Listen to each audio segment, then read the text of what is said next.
Here beginneth the Lead Wizard's story. Firstly, I took my favorite cup that I drink out of every morning, and I threw in a lead bottle and some cleaning fluid. Next, I took my favorite toothbrush and used that to scrub off all the paint from that lead model there. Now to cover up any little mistakes and to, get a little primer on, I've just thrown on some matte Krylon Gray. It's just a standard craft spray primer. And you can see I shook it up pretty well. I'm doing this outside. Just kind of, spritzing it around, getting the top and the sides and all about.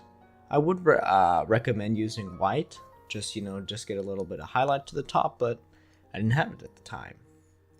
And now here comes one of the most difficult steps of miniature painting, and that's base coating. So the reason why it's so difficult is you take the paint, you get it out of a little bottle or pot, and then you have to put on your brush.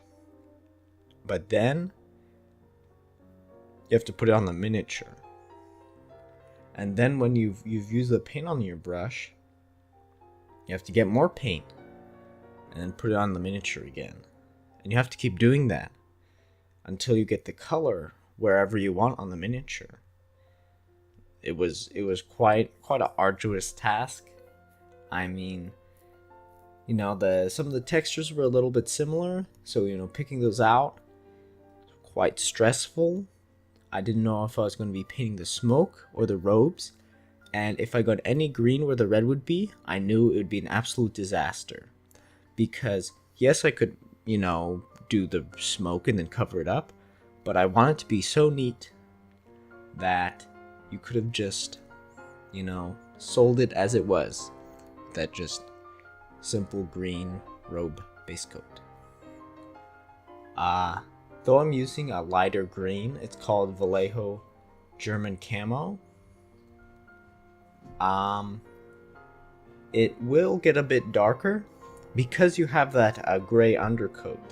If I had quite a bit of white primer as well on most of the lighter areas, then it wouldn't have turned out so dark, but it worked out in my favor anyway.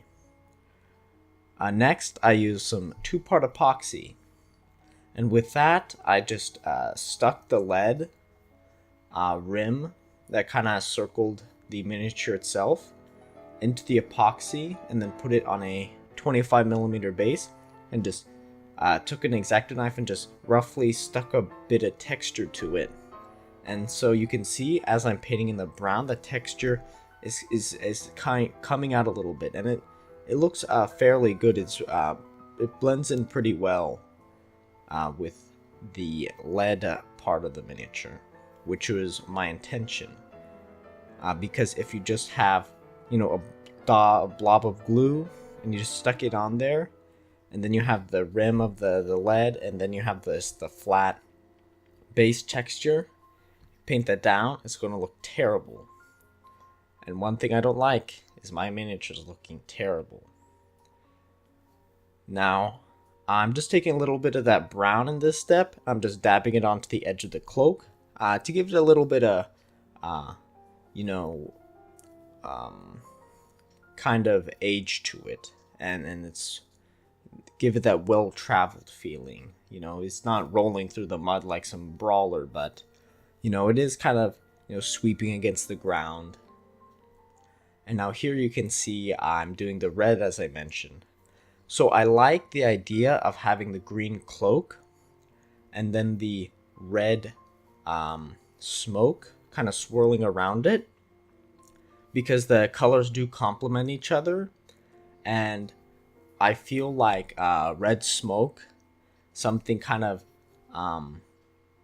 nice and vibrant, would really give it that sort of mystical feel to it. If I had some kind of, maybe kind of, darker blue or something like that, it would still kind of give that, but I feel like because red is such an eye-catching color, it really works to the favor of the sculpt and the model. So now I'm just putting on kind of a lighter tone, like fleshy color. It's like kind of a beige, but definitely a lighter beige.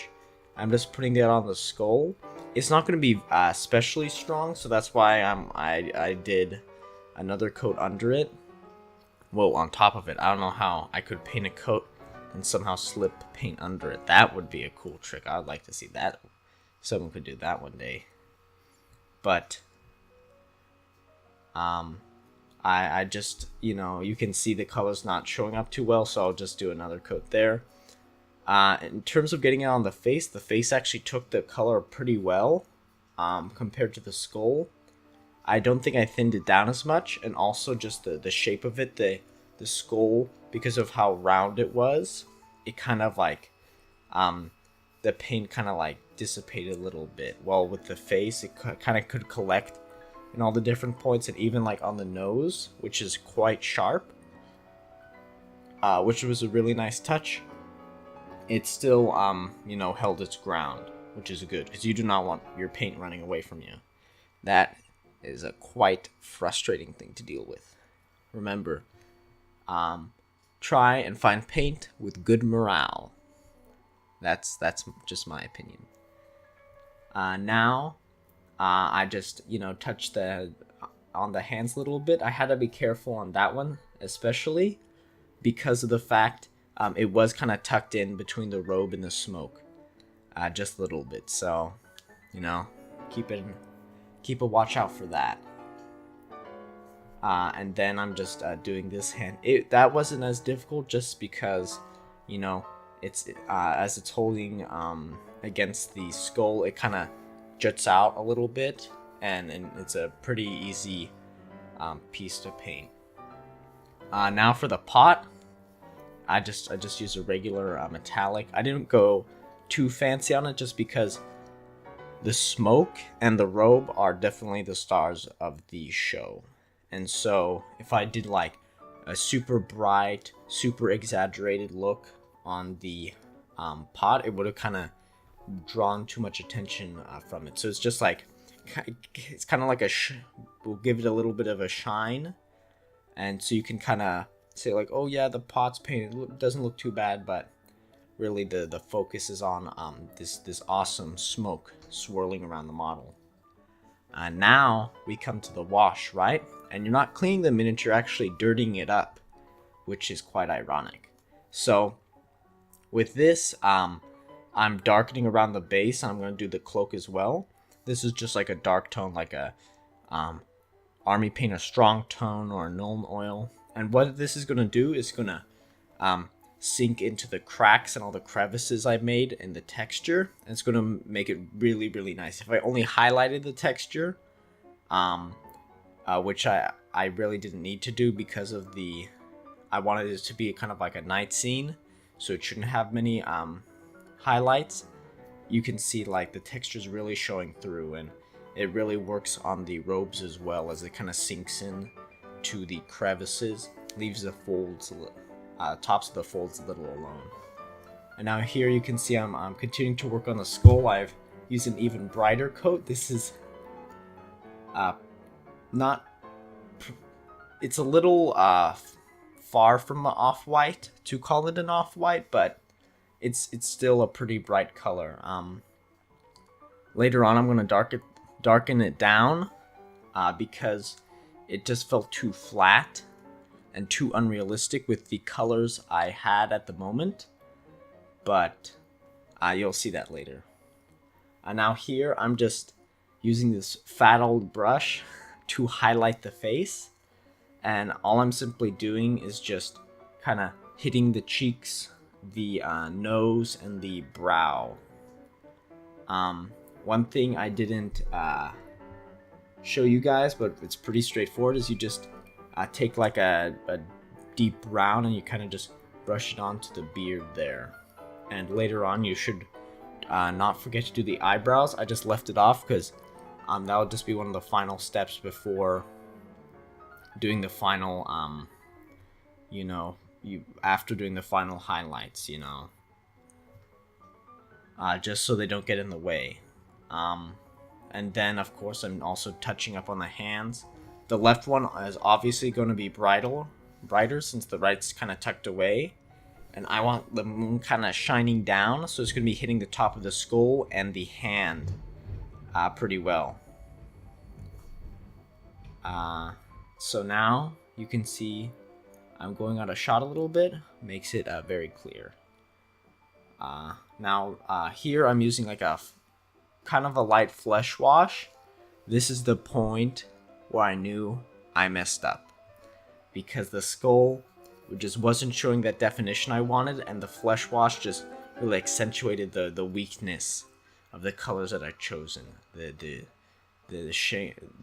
display, of the colors was just shameful. So I knew I had to switch something around, and that's what I chose to do. And here you can see I'm just whapping the face with some flesh wash. And it's just going to give some nice color to the cheeks, and like below the nose, and around the dark parts that are going to be a little bit darker. I'm also just kind of hitting the hands quickly with that as well.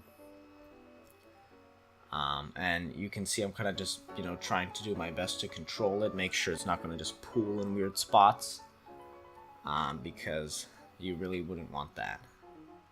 And now I'm just kind of hitting the rim of the hat, or the pointy hood, whatever you would like to call it.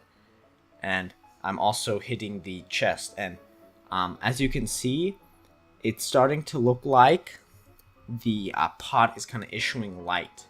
And so the first step I did was to really get a really nice bright, kind of like more of the pure German camo, make it even a little brighter, and then hit it on the tops of the folds.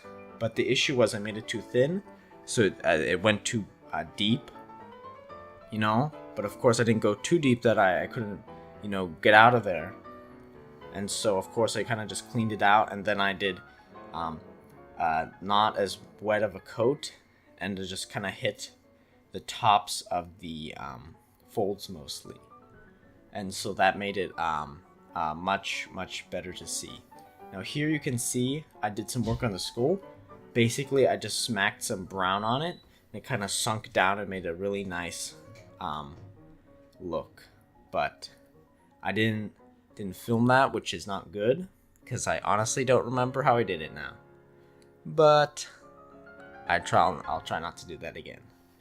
Anyway, now I'm just hitting the skull with just a little more highlight, and I'm actually quite surprised how well it turned out. I feel like it kind of worked in the end, because you have that somewhat natural bone look. I didn't get it perfect, but when you add in the brown, then it really I think works, because you still have some of the paler stuff showing through, but it's just like the dirt and the decomposing bits gone on it. And in a few moments it'll come back in frame. I wanted to keep what I was doing a secret. I'm just kidding. No. But right now I'm using a finer brush this time, and I'm just hitting some of the places I would like to highlight. And I'm being quite careful with the face, just because I don't want to make these big blobs of light where the eyes would be, and then it would just look creepy like that. Anyway, you can see now I'm starting work on the smoke itself and highlighting that up. And so to keep object source lighting consistent, I made sure that you have like kind of a cone, like you're casting a spell, right? And it's going to have a certain area of effect. So that cone of light, where it's going to be showing through, it should hit the same places on the cloak as it would be kind of hitting the smoke. So that's why I had that pink, and you can see how it showed up pretty well.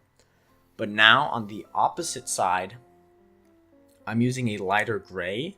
I'm just whacking the top of it. I made sure to kind of take the paint and kind of rub it out a little bit on a piece of paper or whatever you like to use. Like, I have an apron I wear when I paint sometimes, and I kind of just rub it out there because it's a pretty nice absorbent material, and this allows the paint not to be more of a coat, but more of like you're just brushing it on.